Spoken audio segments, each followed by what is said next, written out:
Teaching 6. 1. Blessed are you who come to listen to the lesson of the Master, for my teaching is the seed that you will deliver to the future generations. You are the firstborn who will prepare the way for his minor brethren with his example. 2. This is the third era, in which my divine spirit will overflow upon all flesh and upon all spirits, in fulfillment of the prophecy that I made that every eye would see me. 3. Truly I say to you that when you communicate from spirit to spirit with my divinity, you will be beholding me, for it is your spiritual vision that I have come to prepare. 4. You are the heirs to my kingdom. The fruit of the tree of life has been given to you by the Father, so that you may satisfy yourselves and afterward cultivate its seed. 5. The Father possesses the fields, and he has given them to you his children, naming you laborers in his domain. 6. Those who have understood their mission and were able to cultivate the fields have rejoiced, and they offer me their satisfaction. Those who perceive the path adorned with fragrant flowers, and believing that the tree did not require vigilance and care in order to bear fruit, today find themselves weary. Along their way they found so much misery, sin, and pain that they felt powerless to lighten the cross of their brethren. They had barely started the journey when they felt tired. They dedicated themselves to healing the sick, and they also became ill. 7. But the Master is still among his disciples in order to give them new lessons and help them to arise. I say to you, ask and it shall be given, for I am your Father. 8. My teaching filled with love and patience will convert you into gentle sheep who will obediently follow the voice of their shepherd. 9. Do not forget that before the ark of the new covenant, you pledged to comply with the precepts of my law. 10. Yes, O disciples, your mission is of peace and unity. You will have to reconstruct my temple, because through you I shall bequeath my word, my prophecies and mandates to mankind. 11. I also say to you, if you are the ears of the Father, why do you dare to prevaricate or adulterate? Do you not understand that by doing this you will intensify your restitution? Behold the reason for your ailments and vicissitudes. 12. If I have regarded you as the first, do not become the last. Occupy your place and keep this grace until the end of your journey. 13. Do not be divided. Form only one family. Only thus will you be strong. 14. Do not become conceited. Behold that your fields are small, and still your sowing is meager. Always be humble, and you will be exalted before the Father. 15. Those who were weak yesterday will be the strong ones of tomorrow, of that tomorrow you long for, which should be like the breaking of a new day, whose sunlight will illuminate your spirit. Then you will be helpers of one another, in order to support the burden of the cross. 16. Do not regard my work as a burden, nor say that the fulfillment of the beautiful mission of loving the Father and your brethren is tiresome for your spirit. What is really tiresome is the cross of your own iniquities and those of others, for which you will have to weep, bleed, and even die. Ingratitude, incomprehension, selfishness, slander will be like a burden upon you, if you allow them to lodge within you. 17. To the stubborn man the fulfillment of my law would seem difficult and fatiguing, because it is perfect, and it does not protect iniquity or falsity. But for the obedient, the law is his defense, his support, his salvation. 18. I warn and prepare you for everything, so that you will know how to spread my teachings with true charity. 19. I illuminate my spokesman so that my ray of light descends upon them as a human word, but full of heavenly essence, to nourish, purify, and heal the multitudes. Soon the number of my spokesmen will increase. Men and women will speak extensively, and I will reveal great teachings through them. 20. I am speaking to you and I am watching over you. Do not slumber like the disciples of the second era while Jesus prayed in the Garden of Olives, because your adversaries will surprise you. 21. Pray together with your master, so that your prayer may invest you with courage and you will not be intimidated by sounds of alarm. 22. There is someone who doubts my presence, even though he is receiving my communication through his faculty. And the reason is that on judging his life, his words, and even his thoughts, he considers himself unworthy, impure, and he believes that my presence in him is impossible. Truly I say to you, all these people through whom I communicate are impure and sinful. But I contemplate their constant effort to be more deserving in transmitting my divine word, and my strength and my light are with them. 23. This people, who at the present time should be like a man in full youth, has come before the presence of their Father like an old man, spiritually tired because of his long journey, overcome by his burden, weakened and disappointed. But in order to help him along his path, I have opened the book of life, in which he will discover the secret of everlasting peace, of eternal youth, health and happiness. 24. In my domain you will recover your lost strength. 0. My laborers. 25. My word always advises righteousness and virtue.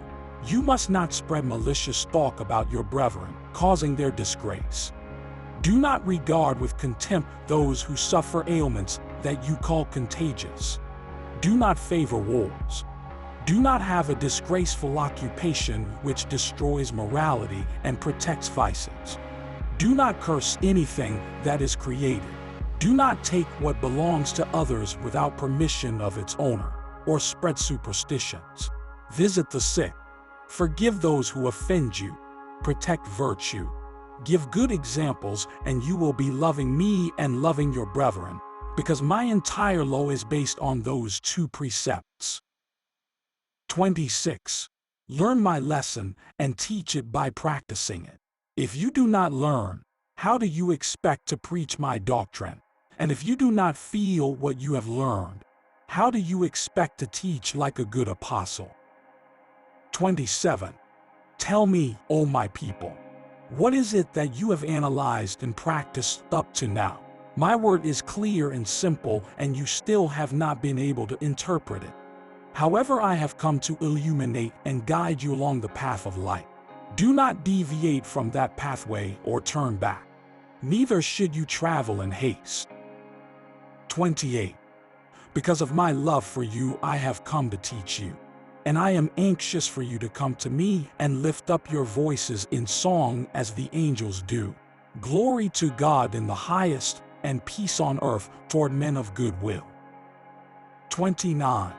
I also wish to hear a word of repentance from you, your sincere confession, in order to comfort and advise you as a father and be your best friend. 30. Today you still ignore all that I will reveal to you during this phase. Step by step, I will keep on indoctrinating you. My teaching, known by a portion of mankind, will reach its splendor when the time comes. 31. I have not called upon wise men or philosophers to benefit by their understanding.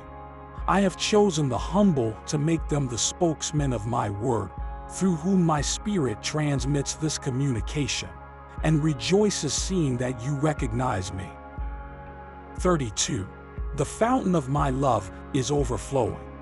Do you wish to receive me? I am within the essence of my word. Combine your hymn with that of the angels and praise me. All that you ask for your spiritual progress, I will grant you. 33. You are listening to the word of the Father.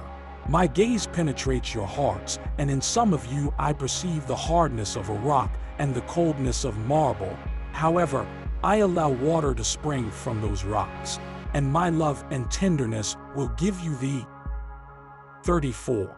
I created your body from matter, and I gave you my divine breath.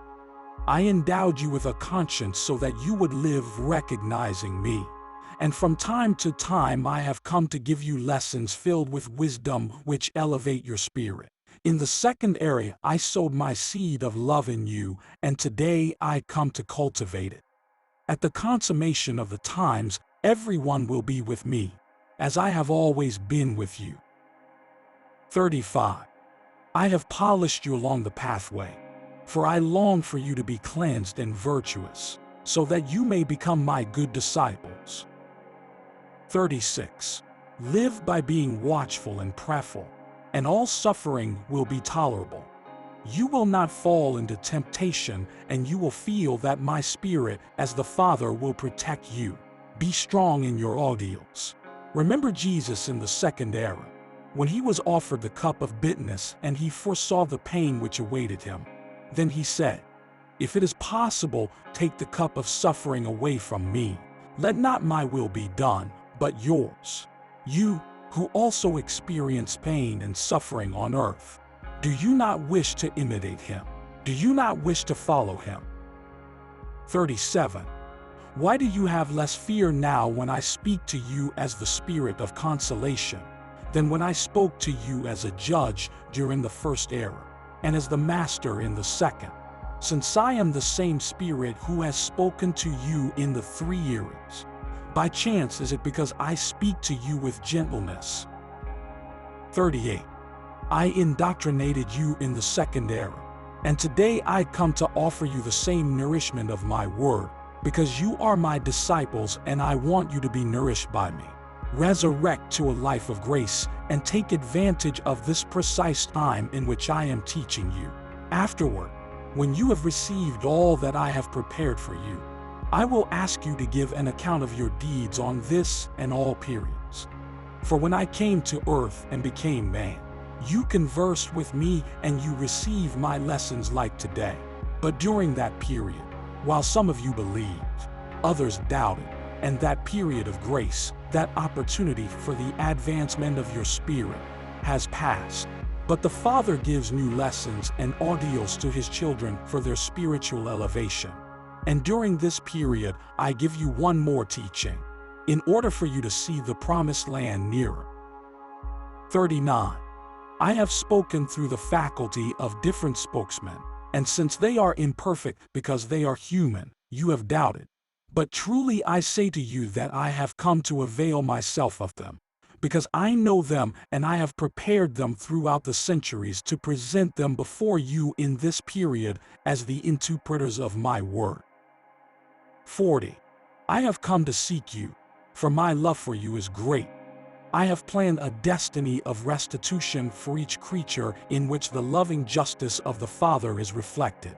In spite of your errors, I am revealing to you your mission among mankind, but it is necessary for you to meditate deeply and become worthy of it. Keep in mind that I am not only manifesting myself before you in word, but also in inspiration and in revelation through dreams and visions. 41. O my people, you still have not perfected yourselves, but you will be with me when you have been purifying through your virtues. If today you consider yourself ignorant, I will illuminate you and you will speak and surprise mankind. When you are prepared, your desire will be to collaborate with me in the work of salvation for humanity. 42. I am teaching you the truth and showing you the way so that you can prepare yourselves, and with your prayer and your deeds you can imitate me, recalling my examples of the second era. May all the acts of your life embrace love and truth, so that through them you may give testimony of me. Remember that not everyone who pronounces my name loves me, nor does everyone who pronounces my name worships me. Only those who comply with my law bear witness to me. 43. Now I come to give you more time so you may progress along the ladder of your perfection. And do you know what the secret of your elevation is? It is love. sincerity, the purity of your heart, and your good deeds. That is why I have said, clean the cup inside and also on the outside. Be watchful like the prudent virgins of my parable. Keep your lamps burning. Speak firmly about my doctrine, and do not fear or be ashamed to be my disciples. For if today you deny me, tomorrow when you are convinced of my truth, you will experience sorrow. 44. If you do not recognize me through my word, recognize me through the miracles that I have performed among you. What I promise you through the faculty of the spokesman, I have fulfilled along the path of your existence. Why do many deny my manifestations as the divine Spirit, when you are living in the time of the Holy Spirit? 45. If you ask me proof about these revelations, I would give it to you, but if I submitted you to a test, what would you do? You would feel weak and small. 46. I want to see in you the faith that the sick people showed during the second era, when they appeared before me, that of the paralytic, the blind, and the incurable woman. I want to feel loved as the Father, to be solicited as a doctor, and to be listened to as the Master. 47. Today I have not come to be sacrificed as in the second era. Instead, my spirit will spread itself in enlightenment, in essence, in all my children, in order to guide them to safety. When you have progressed along the path of your elevation, you will form only one spirit of righteousness, of peace, to intercede for all your brethren. 48. Unite your love with intercession of your spiritual mother, because the reign of justice is near at hand for all men. 49. Practice charity and give to your brethren as I have given you. 50. Meditate on my words and feel responsible for your obligations. Why do you sometimes forget that I have come full of love to forgive your faults and give you an opportunity to begin a new life? Why do you fall into a routine when I am preparing you to travel along the road of evolution, where you are discovering new and vast horizons and endless incentives for the Spirit? 51. Do not be moved only at the moment that you listen to my word. Do not weep for your faults if you do not feel it deeply or make false promises of reform which you will soon break. Be watchful and strong in order to be firm in your determinations. And when you promise to reform, do it firmly, and come to me joyfully to say to me, Father, I have fulfilled your mandates. I have obeyed you. I have honored your name. 52. This is the time foretold in which I would speak to mankind, and I want you to form volumes of this word that I have given you, in fulfillment of my prophecies. Afterward you will make extracts and analysis of it, and make it known to your brethren. Do you wish to undertake this mission? I will allow you the time necessary to perform your duties which I have given you in my work and outside of it. Be active, and there will be peace and happiness in your spirit. Carry on without becoming conceited or confining yourself within a circle of egotism. Be a support and an example for your physical and spiritual brethren. Your mission is not limited to work only for the incarnated being, but you must also help the discarnated ones, those creatures who are in need of love and charity, who are remembered by a very few.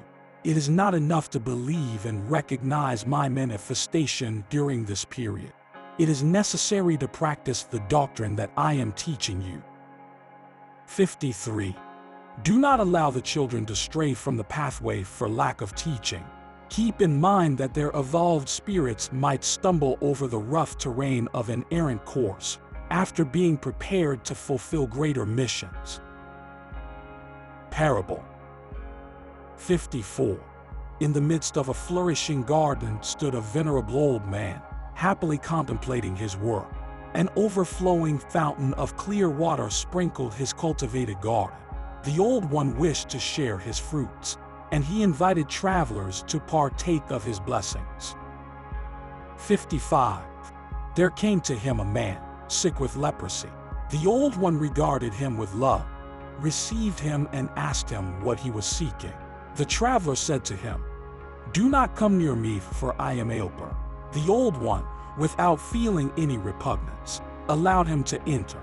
He gave him shelter in his home, and he nourished him without asking the cause of his illness. The leper, while under the protection of the old one, cleansed his body, and full of gratitude, said to him, "I will stay with you, for you have restored my health. I will help you to cultivate your fields." 56. Afterward, a woman arrived at that place, with desperation reflecting on her face, and the old one asked her, "What do you need?" And tearfully she replied, "I cannot hide my sin. I have committed adultery, and I have been turned away from my home, and have abandoned my small children." The old one said to her, "Do not fall into adultery again.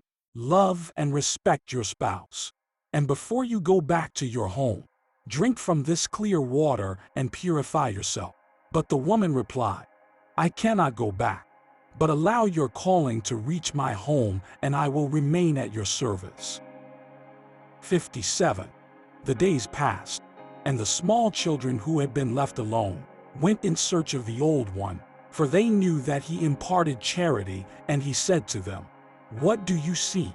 And they answered, "We have been left alone in our home. Our parents have abandoned us, and we have come to you in search of bread and shelter, for we know that through you we will find them." The old one said to them, "Come in, your parents are with me, rest and join them." 58. Everyone was reunited, and in that blessed company they regained peace. There was forgiveness and reconciliation, and they returned to their everyday life. The regenerated father, cleansed of leprosy, sheltered the woman under his roof again, and gave warmth to his children. She, repentant and cleansed, was a refuge for the man, and a cradle for her children.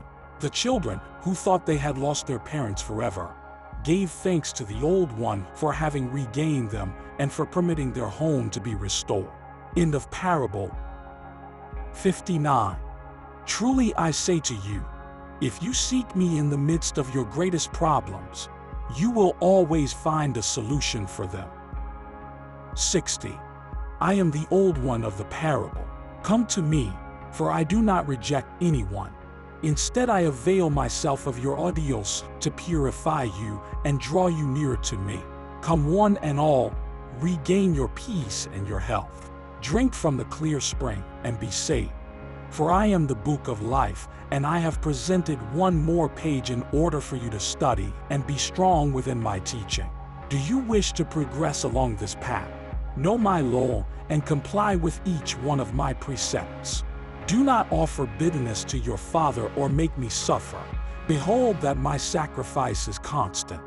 You carry me to the cross at every moment because of your doubt and incomprehension. 61. To you men, I have granted a heritage, a treasure, a woman of whom you are the overseers, in order to love and preserve her. And nevertheless, your companion has come to present her complaints and tears to me because of your lack of understanding. I have said that you are strong, that you have been created in my image and likeness. But I have not sent you to humiliate the woman and make her your slave. I have given you strength, so that you may represent me in your home, strong in virtue, in talent. And I have given you a woman as a companion and as a complement in your earthly existence, so that you may find fortitude to withstand the ordeals and vicissitudes through the love of both. 62. Now I am calling you to my kingdom so that you may be saved. But you must work and earn merits in order to climb toward the path of light that I have outlined for you. I anxiously await you. Come, and you will be welcome as obedient children, and there will be rejoicing in heaven. 63. Why do you feel fatigue in your spirit, when I give you strength at every instant? Do not drift away from me, even when there is tiredness or coldness which mankind has imposed upon you. I am the resurrection and the life. If you confide in me, you will regain your strength and happiness. When you are in need of support, turn to Elijah, your shepherd, and he will sustain you. When you need consolation and tenderness, turn to Mary, your heavenly mother, and feel her caress and her balsam. Recognize her love. She feels your pain, and she accompanies you in your sorrows. How great is her suffering when you go astray from the pathway and walk blindly after beholding this light. 64. Pain has flooded the heart of mankind. Today that prophecy has been fulfilled, which states, parents will deny their children, and the children their parents. Brothers will deny and hate each other. You will also behold how the homes can be places of discord and hostility. But I have come to stop you along the path and tell you to eliminate those destructive weapons and not destroy one another, to flee from that chaos, to come and follow me in this work of redemption. 65. I ask you, have you not received strength and consolation in my word? Have you not been moved before my presence? Yes, O disciples, if the flesh does not confess, the Spirit recognizes me. It gives me thanks and discovers the essence of my love within the depth of this word. Did I not promise in the second era that I would return as the Spirit of truth? Behold how I have fulfilled all that I have promised. 66. Study, O disciples, so that you may teach those who will come after you. Philosophers and scientists will seek you, and I will speak to them through your faculty. And thus I will demonstrate to them once again that I have availed myself of the poor and the humble. Arise, O laborers, and sow the fields that I have prepared for you. For very soon I will come as administrator and judge, to ask you for the harvest from the seed that I have given you. 67. I invest you with my grace, so that you may be humble teachers of your brethren and heal the sick. Welcome those who are in search of light, and be enlightenment for all. Advise and convert the sinners, but do not boast of being my disciples. When you feel the suffering of your brethren and are able to comfort them, when you truly love and do charitable deeds without publicizing them, you will rightfully be called my disciples. My peace be with you.